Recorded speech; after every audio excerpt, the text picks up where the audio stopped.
Hola amigos, soy Jorge Morel. Bienvenidos y saludos desde Chicago. De paso agradezco los comentarios sobre mi último video, la muerte de un ingeniero. Un relato un poco fuerte, pero verídico, una historia real. Esta historia que elegí para este video es una historia sorprendente de espionaje, digna de una película de James Bond. Resolver la causa y el método usado para este asesinato mantuvo ocupado por años a los mejores investigadores de Europa, incluyendo Scotland Yard, la Sûreté, la policía francesa, la Politiet, el Departamento de Policía de Dinamarca, el FBI y varios otros. Vamos a la historia. El trabajo de un reportero en cuestiones políticas se vuelve más peligroso a medida que la reputación y la influencia del periodista van aumentando. Más aún cuando la especialidad del periodista es criticar y denunciar a gobiernos dictatoriales, gobiernos corruptos y dictatoriales. Este fue el caso de Georgi Markov, un periodista de la BBC en Londres. Georgi Markov nació en Bulgaria en 1929 y era un novelista y autor de obras de teatro.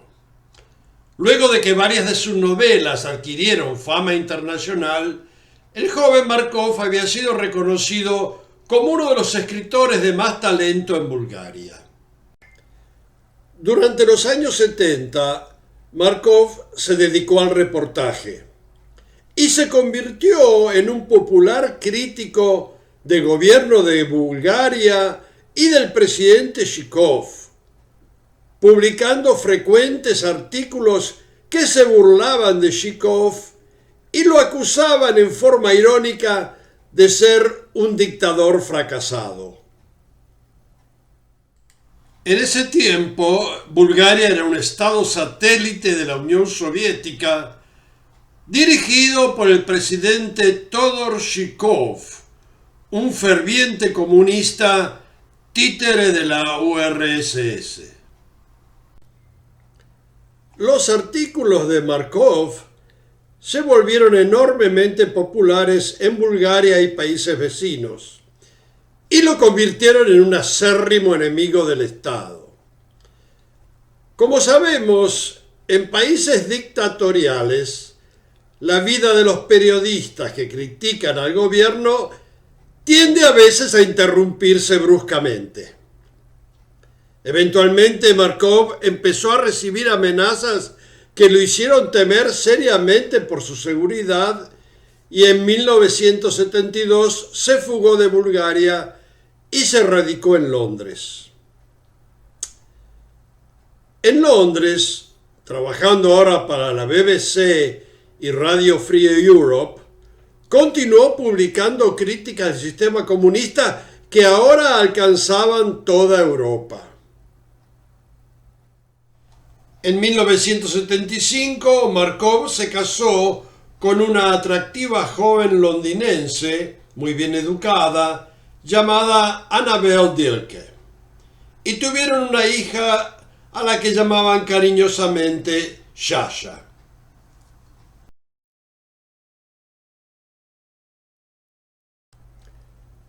Para 1978, la familia se había adaptado a la vida londinense y disfrutaban de su hogar y de su tiempo juntos, completamente ignorantes de que en las altas esferas del Partido Comunista se estaba ya planeando la manera de terminar con la vida de Markov. A Markov le gustaba ir caminando todas las mañanas hasta su oficina. Su camino preferido era cruzando el famoso puente de Waterloo, desde donde podía admirar, entre otras cosas, de un lado el Palacio de Westminster, donde reside el Parlamento británico, y del otro lado el famoso London Eye, la enorme rueda giratoria de Londres. En la mañana del 7 de septiembre de 1978, Markov se encontraba en su diaria caminata a través del puente, dirigiéndose a su oficina. A mitad del camino se desató una lluvia inesperada. Markov, que no llevaba paraguas, apuró su paso hasta llegar a la parada de ómnibus. Cuando llegó a la parada, Markov se mezcló con un grupo de gente ansiosa de tomar el ómnibus y escapar de la lluvia. Esperando el ómnibus, parado en medio del grupo, Markov sintió de repente un dolor en la parte trasera de su muslo derecho. Más que un dolor, sintió algo así como un pinchazo, como la picadura de un insecto. Instintivamente, Markov se dio vuelta tratando de buscar la causa del pinchazo y vio a un hombre recoger un paraguas del suelo y alejarse apresuradamente. En ese instante llegó el ómnibus y cuando Markov subió y se sentó, el dolor había disminuido.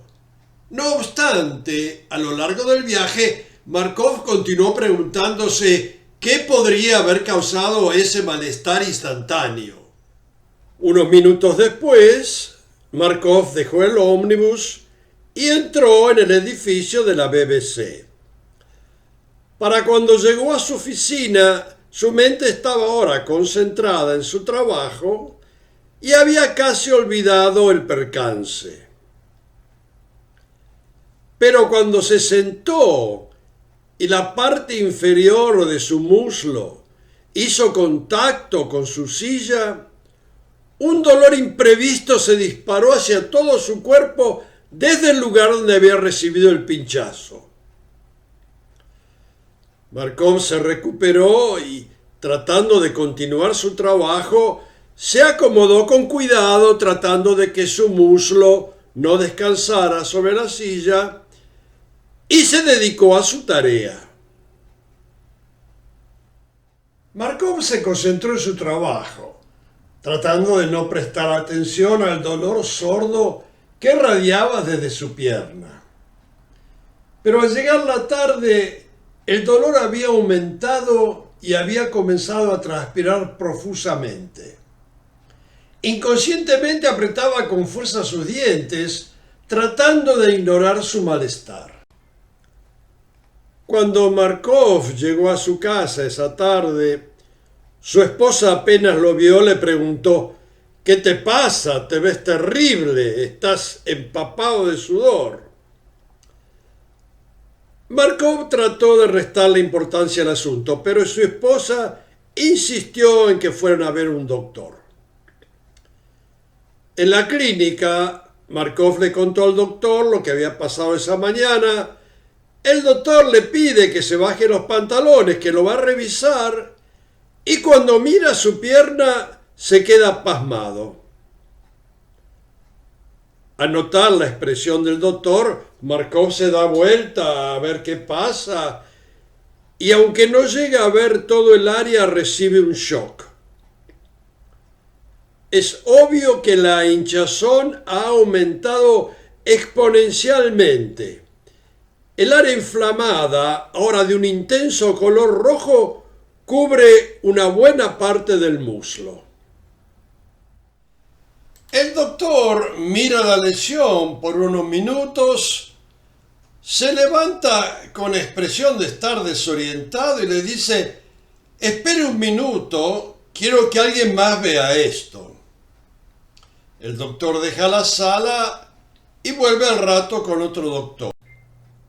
Los dos doctores observan el área afectada por varios minutos, se levantan y conversan en voz baja entre ellos por un instante y le dicen a Markov: «Le va a parecer extraño, pero en la parada de ómnibus notó si había alguien sosteniendo una serpiente o algún otro reptil».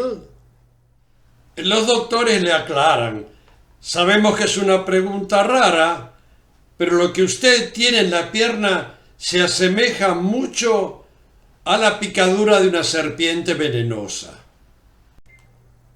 Ante la desconcertante pregunta, Markov, que había esperado que los doctores diagnosticaran el problema y le explicaran qué era lo que tenía, les responde absorto: no había nadie sosteniendo nada raro en la parada, era solo un grupo de gente esperando el ómnibus. Entonces los doctores le dicen francamente: no sabemos cuál es su problema, nunca hemos visto nada así. Lo mejor es que se quede internado para que podamos observarlo. Markov se interna en el hospital y durante la noche los doctores y las enfermeras le empiezan a suministrar una serie de combinaciones de antídotos y a hacerle una serie de análisis tratando de buscar una reacción positiva. Pero nada parece ayudar. Y a la mañana siguiente la pierna de Markov se ha hinchado al punto en que se asemeja a un globo listo para reventar. No solo eso, Markov comienza a perder contacto con la realidad y por momentos, alterado, exclama que hay un complot para matarlo, lo que hace el tratamiento aún más difícil, ya que en esos trances desconfía de los doctores y de todos los que lo rodean.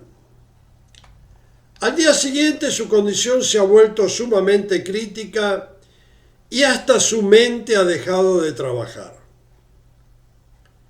Pero los doctores siguen perdidos, buscando una forma de ayudarlo desesperadamente, tratando de ver qué es lo que le está pasando sin tener éxito. Y al tercer día de estar internado, sus órganos dejan de funcionar y Markov fallece.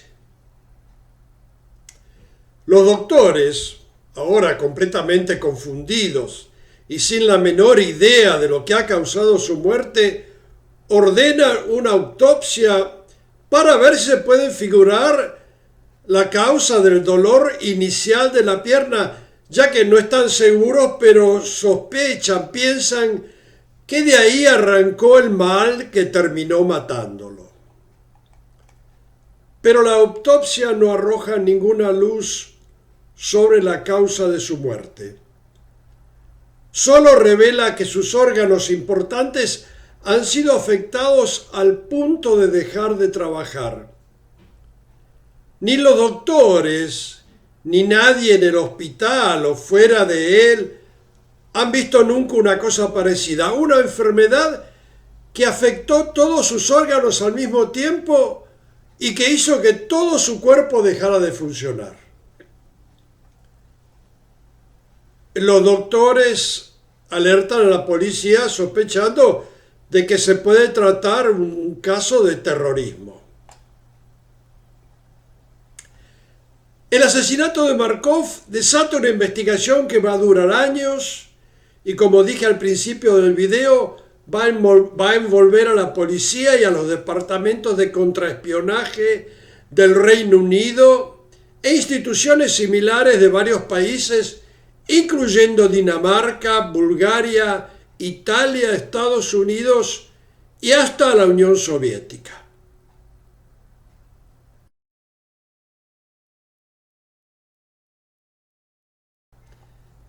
Lo que vamos a ver ahora es la historia de cómo se planeó y se ejecutó la muerte de un hombre valiente, en un acto ordenado por un cobarde tirano temeroso de la capacidad de Markov para diseminar la verdad.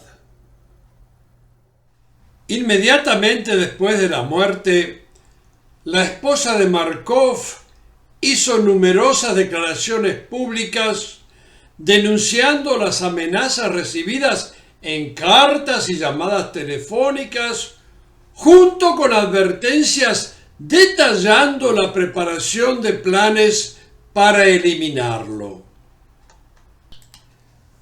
La noticia de la muerte de Markov se propagó como fuego por todas las democracias de Europa. Su reputación era ampliamente conocida, así como sus transmisiones en la radio libre de Europa. En Bulgaria trataron con escaso éxito de suprimir la noticia. El asesinato no fue completamente inesperado en los países fuera de la cortina de hierro. Bulgaria era gobernada por uno de los más brutales y paranoicos regímenes de la USSR. Su títere presidente, Todor Shirkov, era un ferviente comunista y no toleraba críticas del régimen. Shirkov contaba con un despiadado sistema de seguridad con estrechas relaciones con la KGB. Desde su exilio, Markov había llamado a Shirkov un dictador con delirios napoleónicos, sin educación y sin inteligencia. Todas estas circunstancias contribuyeron a que en las más altas esferas del gobierno se tratara el asesinato como un acto de terrorismo internacional. Ante la futilidad de la policía de encontrar pistas para la investigación, la policía londinense había hablado con la gente del puente, había hablado con los doctores, sin llegar a ninguna conclusión. El gobierno de Gran Bretaña solicitó la ayuda de los mejores departamentos internacionales de investigación en contraespionaje, los que respondieron ansiosos de ayudar en el caso. El tejido afectado de la pierna de Markov se envió para ser analizado en el laboratorio Portsdown, el laboratorio más secreto de Inglaterra. Al laboratorio fueron traídos expertos de todo el mundo, incluyendo al experto en armas químicas de la CIA, el doctor Christopher Green.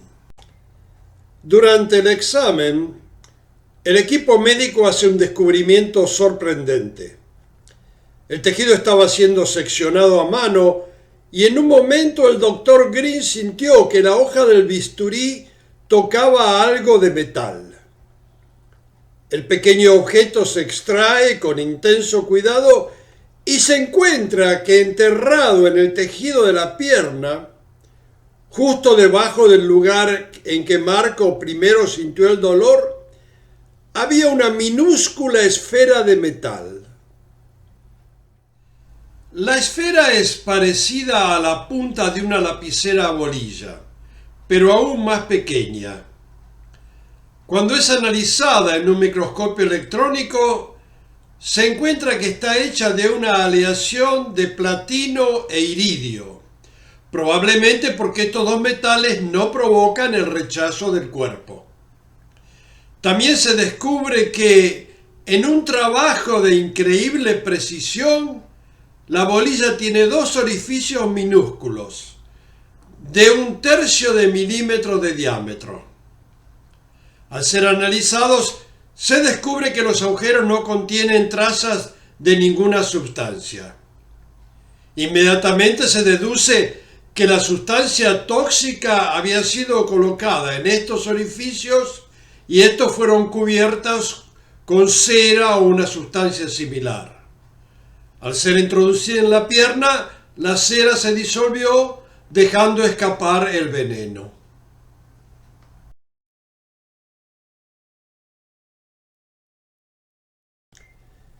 Los organismos de Markov, principalmente el sistema nervioso, habían sido afectados de una manera particular, diferente a los venenos comunes, dejando en el tejido una firma única. Los orificios de las esferas podían contener una cantidad de solo 1/3 de miligramo de veneno. El veneno usado debía ser extraordinariamente tóxico para matar usando solo esa pequeñísima cantidad. Los especialistas del laboratorio Portsdown pensaron que el veneno usado podía ser ricina. El veneno ricina se extrae de las semillas de castor, las mismas de las cuales se extrae el aceite de castor común. Ricina es extraordinariamente tóxico y una vez inyectado se concentra en destruir las células del sistema nervioso.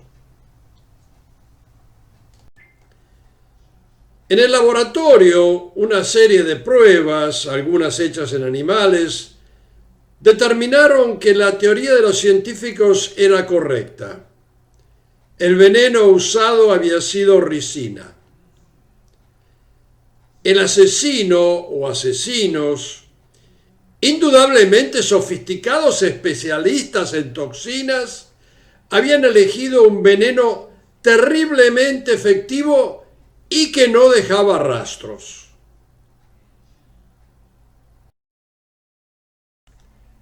Quedaba ahora identificar quiénes habían sido los perpetradores responsables del crimen, desde su planeamiento hasta su ejecución. Los escritos que documentaban la historia del asesinato de Markov estaban ocultos en los archivos secretos del Departamento de Espionaje en Bulgaria. Con la caída del comunismo en 1990, estos documentos se hicieron disponibles al escrutinio del Occidente y ayudaron a revelar en detalle el complot para asesinar a Markov. La secreta tarea había sido asignada a un comunista italiano llamado Francesco Gulino. Gulino era un comunista nacido en Bra, en Italia, en 1945. Gulino había sido arrestado en Bulgaria por contrabando y el gobierno le dio la oportunidad de evitar ir a la cárcel actuando como espía para la Oficina Búlgara de Contraespionaje. La KGB ordenó que la ejecución de Markov debía ser llevada a cabo por alguien no proveniente de un país del bloque comunista. Obviamente querían evitar la apariencia de estar envueltos en el asunto. En consecuencia, en julio de 1978, el gobierno búlgaro asignó a Gulino como ejecutor del plan. El nombre código del asesino era Piccadilly. Todos los espías tenían un nombre código, el nombre código de Gulino era Piccadilly. Gulino se radicó en Londres, pagado por el gobierno búlgaro o la KGB, simulando ser un vendedor de arte. Por 3 meses, Gulino siguió a Markov y estudió su rutina, sus idas y venidas, dónde era su casa, etcétera, etcétera. Y en septiembre informó a la KGB que estaba listo para terminar la misión. La KGB lo proveyó a Gulino con el instrumento necesario para llevar a cabo el asesinato sin correr peligro y sin ser detectado. Le dio un paraguas. El paraguas era uno de los artefactos de asesinato diseñados por la KGB. El mecanismo original del paraguas había sido convertido en un rifle de aire comprimido, en el extremo del cual, en una ingeniosa modificación, iba colocada la esfera con el veneno. La esfera era cargada con resine en una cantidad lo suficiente minúscula para caber en los orificios, pero lo suficiente potente para matar. El botón usado normalmente para abrir el paraguas, al ser presionado, introducía aire bajo presión en el tubo de disparo y la bola era lanzada a suficiente velocidad para perforar ropa, piel y enterrarse unos centímetros en el muslo de la víctima. Todo lo que Gulino debía hacer era colocarse detrás de la víctima en el momento oportuno, apuntar el paraguas y presionar el botón. Ese día Gulino siguió a Markov hasta la parada de ómnibus Y ahí, aprovechando la confusión y el ruido del tráfico, disparó el veneno en el muslo de Markov, alejándose rápidamente.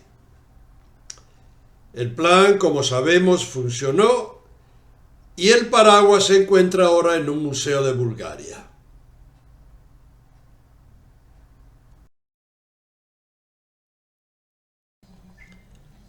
Scotland Yard pudo ubicar a Galino en Copenhague y en febrero de 1993 fue interrogado por agentes de Bulgaria, Gran Bretaña y Dinamarca.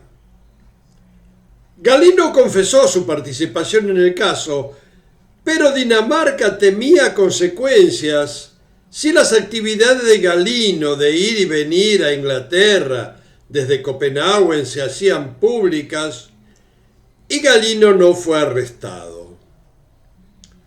Un periodista inglés lo ubicó más tarde en Italia como propietario de un negocio de ventas de marcos de cuadros. Pero se negó a hablar del asesinato y no hizo más que repetir que había sido solo un agente del servicio secreto búlgaro. El presidente de Bulgaria, Teodoro Zhivkov, fue arrestado en 1990, juzgado en la Corte Europea de Derechos Humanos y condenado a 4 años de cárcel. Murió de neumonía en 1998. En realidad, nadie fue condenado por el asesinato, pero para la tranquilidad de la familia, el crimen de Markov había sido resuelto. Y aquí terminamos. Espero haberlos entretenido. Espero verlos en el próximo video. Y por ahora nada más. Saludos desde Chicago de nuevo. Cuídense. Chao.